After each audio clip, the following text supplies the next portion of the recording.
دربار سجا ہوا تھا سلیمان کا، پرندے سایہ کیے ہوئے تھے، پرواز کر رہا تھا دربار تخت سلیمان۔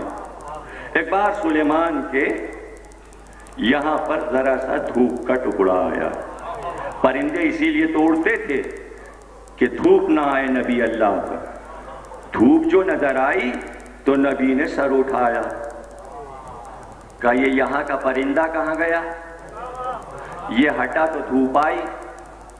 لوگوں نے کہا یہاں تھا ہدہد، کہا یہ گیا کہاں؟ آئے یہ واپس۔ اب سورہ نمل پڑھ رہا ہوں، آیت ابھی پڑھتا ہوں۔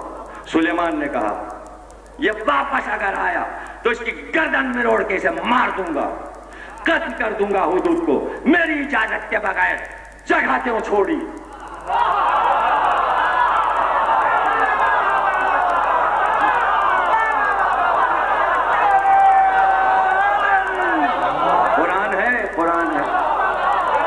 صرف مدح کر رہے ہیں، اب یہ آپ کی ذمہ داری ہے۔ ہمیں نہیں معلوم آپ واہ واہ کیوں کر رہے ہیں، مجھے نہیں معلوم، میں اس کا ذمہ دار نہیں ہوں، میں نے کچھ کہا نہیں ہے۔ اگر نبی یہ کہہ دے کہ اس کی جگہ یہ ہے، اس کی جگہ یہ ہے، تم اپنی جگہ چھوڑنا نہیں، تم یہیں پہ جمے رہنا، آندھی آئے، طوفان آئے، کچھ بھی آئے، درے سے ہٹنا نہیں، اور اگر ہٹ گئے تو پھر نبی کی نظر میں اس کو قتل کر دو، واجب القتل ہے۔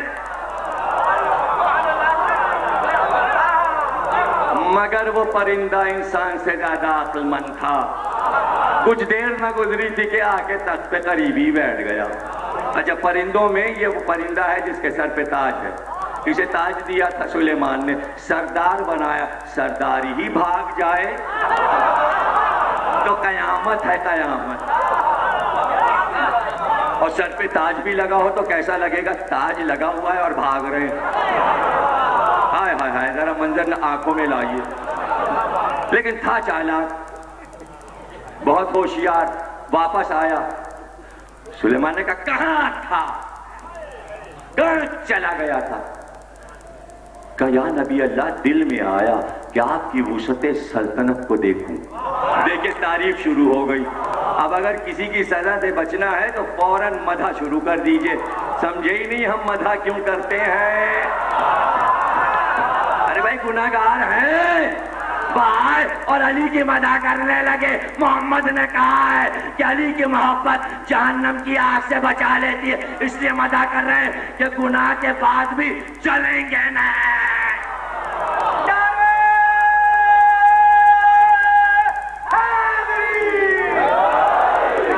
جس کو بچنا ہے مدح کرے۔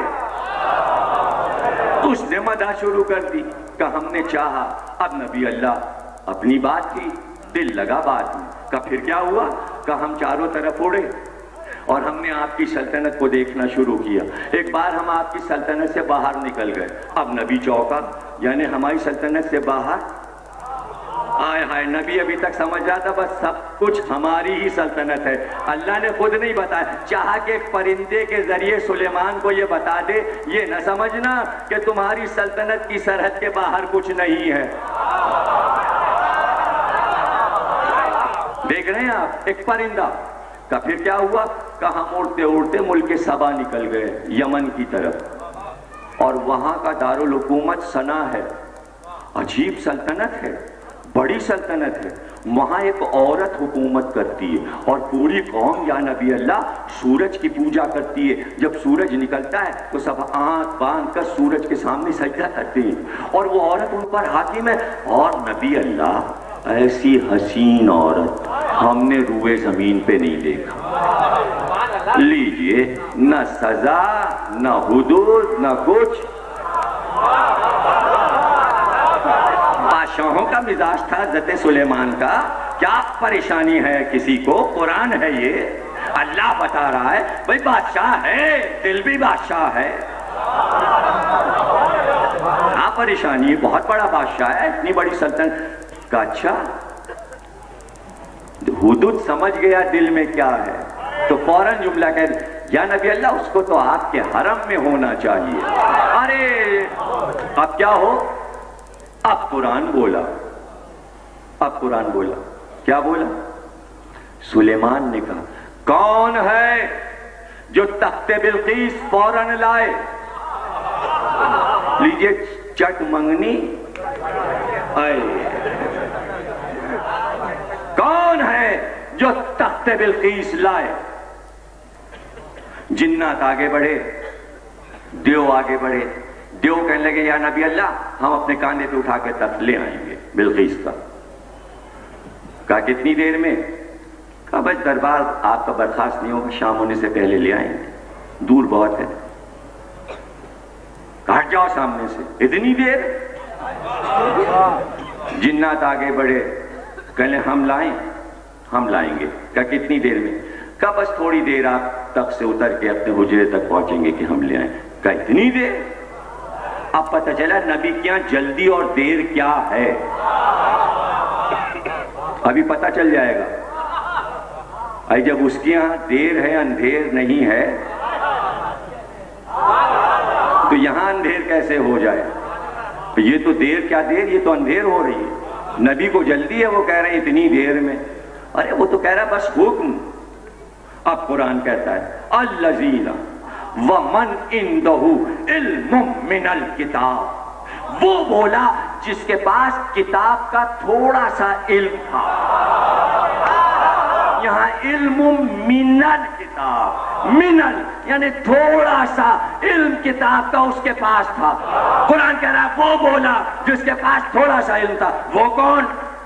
وہ سلیمان کا وزیر اعظم جس کا نام آصف بن برقیہ، جو حضرت سلیمان کا سگا چچازاد بھائی نائب وزیر پہلو میں کھڑا تھا۔ جب جنات بھی ہارے دیو بھی ہارے تو وزیر بولا، اس نے کہا میں لاؤں؟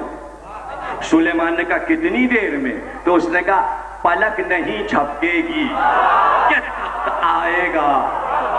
پتہ چلا نبی کے ہاں جو جلدی ہے اس جلدی کو سوا وزیر کے کوئی جان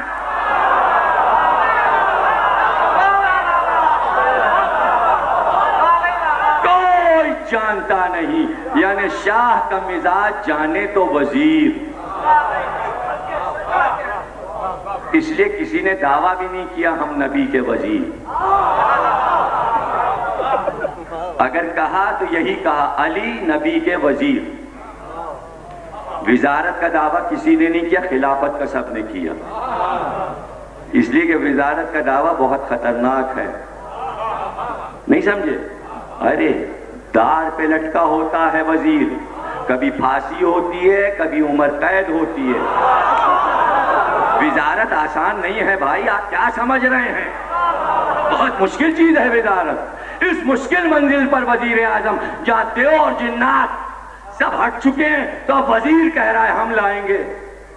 تو سلیمان نے کہا کتنی دیر میں؟ کہا پلک نہیں جھپکے گی کہ ہم لائے۔ تو تفسیر میں زمخشری نے یہ لکھا، اہل سنت والجماعت کے مفسر نے، کہ ابھی آصف نے کہا تھا کہ تخت بلقیس سامنے تھا، یعنی پلک نہیں جھپکی تھی، صرف کہا تھا کہ تخت بلقیس چل کے سنا سے فلسطین میں تخت سلیمان کے سامنے آ گیا۔ بس دیکھتے رہ گئے اور بلقیس کا تخت آ گیا۔ ابھی نکاح ہوا نہیں، شادی ہوئی نہیں، ابھی رشتہ ہے۔ کچھ سمجھے آپ؟ یہ جلدی کیوں ہے نبی کو؟ جلدی اس لیے ہے کہ حرم میں آنے والی ہیں، تو جو نبی کے حرم میں آئے اس کی سواری میں راستے میں دیر نہ لگے، جلدی، تاکہ کسی کی نظر نہ پڑے، تحفظ میں آئے۔ اور اگر کوئی نبی کے حرم کا تحفظ کرتا ہے اس کا نام ہے نبی کا وزیر۔ نہیں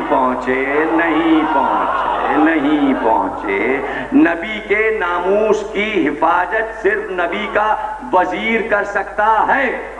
اس لیے الزام غلط نہ دیا کیجئے۔ الزام وہاں بھی دینے کی کوشش کی گئی تھی،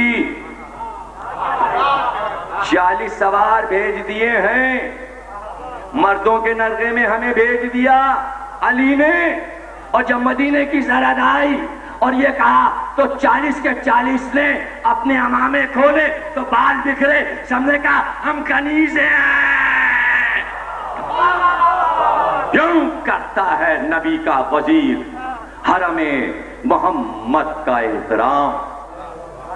آ گیا تو اب ایک بات ہے، یا حضرت سلیمان آپ تو ہیں نبی، کیا آپ کو تخت نہیں لا سکتے تھے؟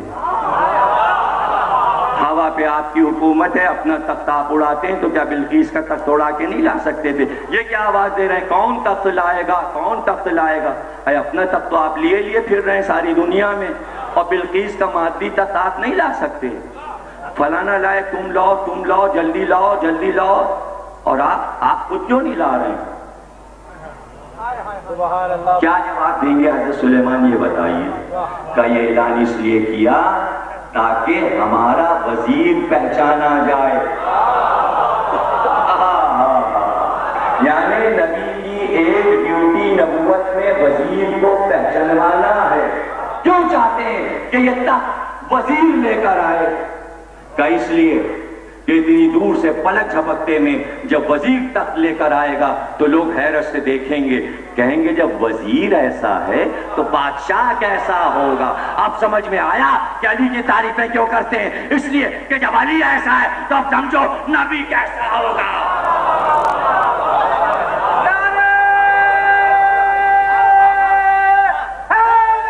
اس لیے علی کی تعریفیں ہو رہی ہیں کہ جب علی ہمارا ایسا ہے تو پھر نبی کیسا ہوگا.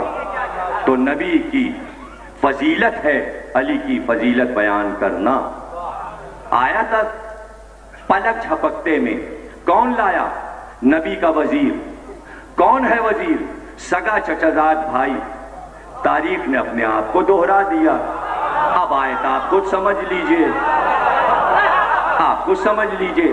اب اگر ایسا کوئی کام یہاں بھی ہو جائے تو جب آپ خود سوچئے، تھوڑا سا علم تھا کتاب کا تو اس میں عزم رکھتے تھے کہ لے آئے یمن سے تک فلسطین تک. تو جس کے پاس پوری کتاب کا علم ہے تو پھر اس وزیر کا تعارف قرآن ضرور کرائے گا. تو آپ دیکھیے پھر کیا ہوا. فاصلہ دیکھیے مدینے سے خیبر تک کا. نبی نے کہا نادے علیًا مظہر العجائب. ایک بار دیکھا نبی نے کہ علی آ رہے ہیں. یہاں پوری کتاب کا علم ہے، آواز نبی نے دی ہے. کیوں آواز دی نادے علیًا؟ اس لیے آواز دی کہ خیبر میں اگر وہاں سلیمان کا وزیر پہچانا گیا تو یہاں محمد کا وزیر پہچانا جائے. اور یہ وہ وزیر ہے کہ جو گواہ ہے رسالت پر، اور اس کا نام علی ہے. اور سارے مفسرین نے کہا کہ ایک گواہ خدا ہے اور دوسرا گواہ رسالت کا علی،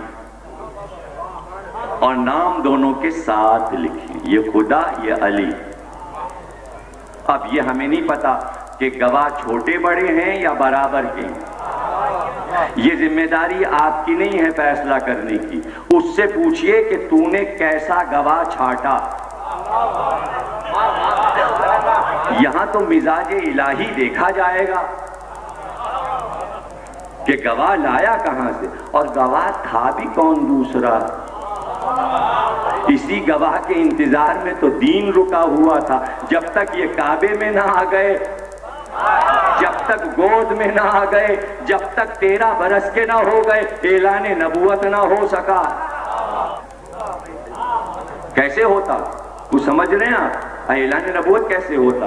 اب سلیمان کی شاہی سے محمد کی شاہی کا فرق محسوس کریں تو آپ کے سمجھ میں آ جائے گا.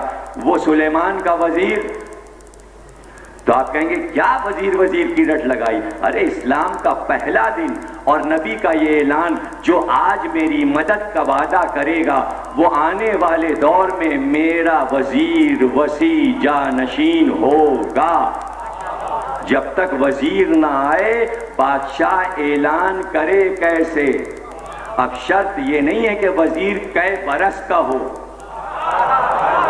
بس 12-13 برس کا ہے تو اعلان ہو جائے. جب اعلان کیا تو کسی نے مدد کا وعدہ نہ کیا. وزارت تو ذوالشیرہ میں بٹ رہی تھی، اٹھ جائے جس کا دل چاہے اٹھ کے لے لے. اور علی نے کوئی اٹھ کے لے تھوڑی لیا کہ وزارت چھین لی ہو کسی کی. بس یہ کہا یا رسول اللہ ہم آپ کی مدد کریں گے. یہی کہا نا. وعدہ یہ کیا ہم آپ کی مدد کریں گے، تو کاندھے پہ ہاتھ رکھے گا اب گواہ رہنا، یہ ہے میرا وزیر، میرا وسیع، میرا جانشین۔ اب جس کا دل چاہے غدیر کی طرح دعوت ذوالشیرہ بھی بھول جائے، وہ پہلا دن یا آخری دن، وہاں شروع ہوا یہاں کامل ہوا دین، تو نہ اول یاد نہ آخر یاد، تو پھر بیچ کا کیا یاد ہے؟ بیکاری تو ہے بیچ کا سب کچھ۔ جناب تقریر ہو گئی، دعوت ذوالشیرہ میں وزارت کا اعلان ہوا، وعدہ کیا تھا علی نے، نبی نے کہا تھا کہ وعدہ کر لو، علی نے وعدہ کر لیا۔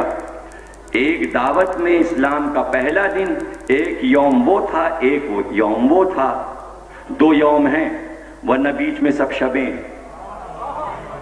شب ہجرت ہے، شب بدر ہے، شب خیبر ہے، کل علم دیں گے، رات میں اعلان ہو رہا ہے، یہ سو جاؤ رات، دن تو دو ہی جاگ رہے ہیں، یا دعوت ذوالشیرہ یا الیوم اکملت لکم دینکم، یوم غدیر، ورنہ زیادہ تر راتیں ہی راتیں، دن یہ ہیں اسلام کے، ایک یوم ذوالشیرہ، ایک یوم غدیر۔ کیا ہوا وعدہ؟ جو میری مدد کرے گا میں اسے وزیر بناؤں گا۔ علی نے کہا میں وعدہ کرتا ہوں۔ اب دو وعدے ہو گئے نا، ایک نے وعدہ کیا وزیر وسیع جانشین بناؤں گا، ایک نے وعدہ کیا مدد کروں گا۔ دو وعدوں کا نام ہے دین اسلام۔